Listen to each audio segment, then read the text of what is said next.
j'avais envie de faire la révolution, quoi. Et sauf que vouloir faire la révolution tout seul sur sa petite ferme, un peu pour montrer l'exemple, hein, je pense qu'il y a quelque chose comme ça chez moi, tu vois. Les gars, regardez-moi, j'ai une super idée, vous allez voir, dans 10 ans, on fera le bilan de ce que j'ai fait là et on se dira que c'est un modèle à suivre. Voilà. Donc je pense qu'avec une personnalité comme ça, on fait vite des erreurs. La moitié des paysannes et des paysans actuels sont à moins de 10 ans de la retraite. Que vont devenir leurs fermes ? Aujourd'hui, la plupart rejoignent des fermes voisines en vue de les agrandir. Seul un tiers sont reprises pour une installation. L'avenir est dans nos bottes est une série d'entretiens qui s'attachent au renouvellement des générations agricoles. D'un côté, une ferme à céder. De l'autre, un désir d'installation.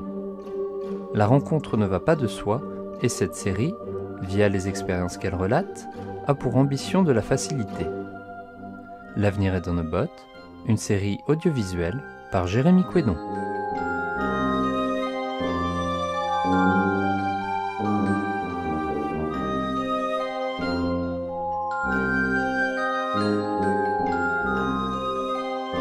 Je m'appelle Mathieu Launay, j'ai 38 ans. Je suis donc installé sur cette ferme qui s'appelle la ferme de la Cadoule à Monteneuf en Bretagne, qui était à la base une ferme familiale.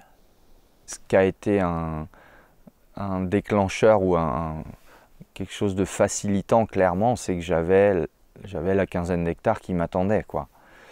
Dans un territoire que je connais très bien, où je suis connu aussi. Je pense que ça m'a aidé. Enfin, plus que moi, c'est mes parents qui sont connus, qui sont appréciés, je crois.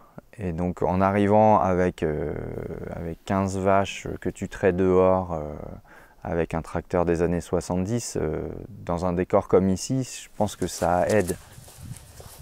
C'est une ferme que j'ai reprise au début en étant salarié à côté, donc j'étais agriculteur à titre secondaire, le temps de faire le passage en bio qui a pris 2 ans. Et puis il y a un moment où j'ai arrêté vraiment le boulot salarié pour me consacrer à l'élevage laitier.